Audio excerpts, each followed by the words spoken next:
Puerto Rico has long been a hotbed for wrestling. The island's love for pro wrestling stretches for decades upon decades. In present day, the wrestling world has felt Puerto Rico's love when Bad Bunny, a world-renowned pop star, stepped foot into the WWE ring at WrestleMania 37. This birthed a massive PLE, Backlash Puerto Rico, in 2023. Modern wrestling fans got to witness the love and admiration that Puerto Rico possesses for the art of sports entertainment. However, Puerto Rico has long had a rocky reputation with wrestlers. This is due to a horrific incident which occurred in 1988. Frank Goodish, better known as Bruiser Brody, a maniacal character who terrified fans all across the world, was murdered in the shower of the locker room prior to an event in Puerto Rico. The man that committed the murder, Jose Gonzalez, or Invader 1 as he was known, walked free after a controversial trial. Gonzalez and Brody had a well-documented string of personal issues with one another that could have been the motivation behind the attack. No one knows for certain what Gonzalez's motivation was, nor do they know how Gonzalez walked free. Brody's death is arguably wrestling's greatest mystery, which brings forward several theories as to exactly what caused things to unfold the way they did. The death of Bruiser Brody is one of the saddest and most tragic events in the history of pro wrestling. Without further ado, let's examine the situation in great detail. Bruiser Brody was born on June 18, 1946 in Detroit, Michigan, before relocating to Texas thanks to his college football career. While he was in Texas, he played American football for smaller leagues and never got his opportunity to play in the NFL. Luckily, Brody met the legendary Fritz von Erich during this time, and the legend trained Brody to be a professional wrestler. Brody tried his hand as a sports journalist, but would later commit to wrestling full-time. A pioneer, Brody helped pave the way for wrestlers like Chris Jericho and Mick Foley, who adopted his approach of freelancing and performing for different wrestling promotions all over the world. During the 1970s, wrestlers were very rarely moved to other promotions. For instance, if one wrestled in Florida, they would stay in Florida out of respect for the other promoters. However, Brody was a free thinker that put himself and his family first in everything he did. He was one of the first to begin bending these unwritten rules of the old territory days as he performed for the WWF, the AWA, and World Class Championship Wrestling, to name a few. Japan is where Brody would find massive success and make a ton of money. In Japan, his ferocious in-ring style resonated with the fans. The Japanese fans thought what they were seeing was real, and Brody milked it and could be seen running into the crowds acting as a man possessed. What would follow are scenes of chaos with fans screaming and running away from him. Brody was one of the few wrestlers who mastered the art of blending reality with fiction. This trait would tragically not work in his favor towards the end of his life. Jose Gonzalez, known to the WWF audience as Invader 1, was a rising star within the wrestling world in the 1970s. This is when Vince McMahon Sr. discovered the young star, put him in a mask, and began poising him for a shot at greatness. According to legend, Brody was asked to wrestle Gonzalez while the two were both ascending up the ranks within the WWF. Brody was brought in to have a lengthy program with champion and face of the company Bruno Sammartino, and Gonzalez was expected to become the next Puerto Rican star for Vince Sr. Surely neither man were thrilled when they were pitted against each other. However, Brody made his sentiment well known when he no-sold for Gonzalez and took liberties with him in the ring. Brody was only concerned with himself and his family, and notoriously was not much of a team player at any promotion he performed for. It's likely that he wanted to maintain a strong image with the WWF fans, and selling for the much smaller Gonzalez could have made Brody look weak in his eyes. Certainly, this is not the way to conduct business, as Brody went into business for himself yet again when they wrestled again for the second time. The second time took place after a meeting between Gorilla Monsoon and the two wrestlers, where Monsoon instructed Brody to have a 50-50 match with Gonzalez to help him get over. Gonzalez was very upset with this and allegedly holds Brody's treatment of him as the reason why his WWF career never got off the ground.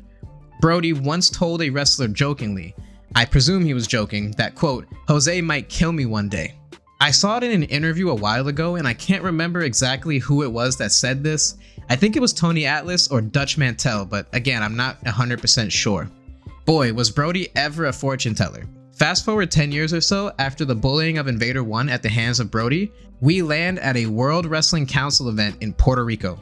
This event featured legends like Iron Sheik and Ric Flair, to name a few. Bruiser Brody was set to compete in the main event that night. He was at the hotel with Tony Atlas, waiting for the booker, Jose Gonzalez, to pick him up and bring him to the venue. In odd fashion, Gonzalez no-showed, leaving Brody to hitch a ride with Atlas and some other wrestlers. When the wrestlers arrive to the arena, they see Carlos Colon, Jose Gonzalez, and other members of the office having a meeting in the locker room. The meeting was described as unusual. So too was the vibe of the locker room when Brody and Atlas arrived.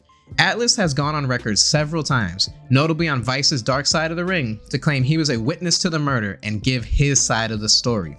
Atlas stated he asked Brody for a picture of his son so he could paint a portrait, and as Brody was going to his wallet to give Atlas the picture, Jose Gonzalez politely asked Brody if he could talk to him. According to Atlas, Brody got up, stepped to the shower, and then Atlas heard a loud grunt. Brody proceeded to grab his abdomen before Atlas grabbed him and pulled him away from Gonzalez. Carlos Colon then ran over and got Gonzalez away from Brody. Brody told Atlas to not let them hurt him anymore. A moment later, Colon came over to talk to Brody and ask him what he could do for him, to which Brody responded, quote, "Take care of my family." Here is where things get murky. Bruiser Brody, a world-renowned pro wrestler, was stabbed to death in an era where Puerto Rico and most of the world thought wrestling was real. People were legitimately scared of Brody because of his character and violent style of matches. Certainly, the promoters of World Wrestling Council knew this and could use it to their advantage if they needed to. Some suggest that there may have been some corroboration between the wrestlers and the promoters to get rid of Brody. This is evident by Atlas's recount of wrestlers laughing and having a good time after Brody had been rushed to the hospital. On top of that, Atlas claims that no one wanted to go with him to the hospital. Speaking of the hospital, an ambulance did not come for 45 minutes, and it took police even longer to arrive. The emergency services thought it was an angle or a storyline, so they didn't bother taking the calls for help seriously. That wasn't until Victor Quinones broadcasted a cry for help throughout local radio stations. Theories of a setup get even murkier after dissecting the trial of Gonzalez. Firstly, police were told that a rabid fan rushed backstage and stabbed Brody and left. This rumor was pretty much accepted as the truth at the moment because when Tony Atlas and Iron Sheik were in the ring for their match, Sheik told Atlas how he heard about Brody's stabbing from a fan. Sheik was in the heel's dressing room, meaning he was not present when the murder occurred. After Atlas told Sheik what really happened to Brody, Sheik left the ring mid-match and left the island. Police did not originally arrest or even question Gonzalez for the murder until they spoke to Atlas. Atlas told police it was Gonzalez who executed the attack and that he was a witness. Gonzalez eventually had a trial that has been described as a joke by some within the industry. A jury found Gonzalez not guilty, having decided he acted in self-defense when he killed Bruiser Brody. The theory of a fan killing Brody is debunked pretty quickly since Gonzalez admitted to the killing in a way by telling the law it was done in self-defense. Weirdly enough, Gonzalez's Facebook page consisted of a picture of Brody as his cover photo with a caption saying, "I did not kill Brody," in Spanish. Theories of Carlos Colon and the WWC orchestrating and covering up the murder gained further fire when Atlas and Dutch Mantel, two key witnesses of the prosecution, received their subpoenas to appear in court well after the trial was completed. At the end of the day, we will never really know what exactly happened to Brody. However, it is odd that Carlos Colon has never really given a public recollection from his point of view about what exactly transpired that fateful night. Gonzalez did a shoot interview once in Spanish where he gave his recollection or some version of it. The interview is extremely difficult to find, likely with good reason. Mantel referred to a chain that Brody wore and stated that it was the chain and Brody's in-ring persona combined with Puerto Ricans thinking wrestling is real. All of that to go with their love of Gonzalez and Colon that got Gonzalez off with self-defense. I even saw on an old wrestling message board that Brody was killed because of wrist tape. Do with that what you will.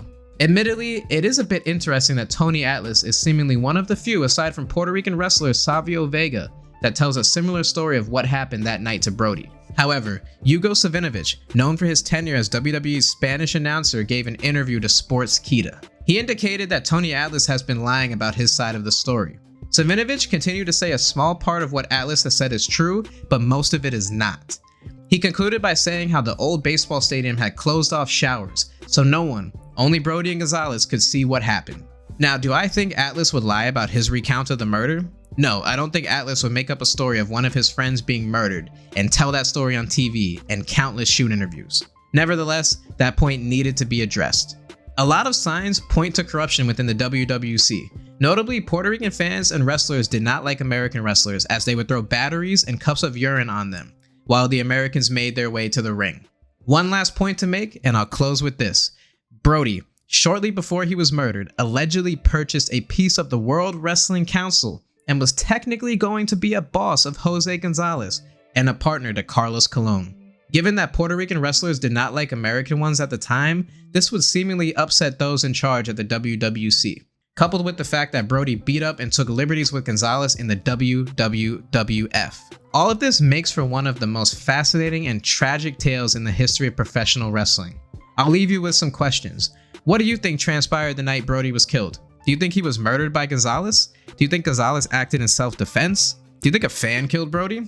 Was it an orchestrated hit job by Carlos Colon and members of the WWC? And that's it. Thank you all for watching. I'll talk to you on the next video. Have a good day. Peace.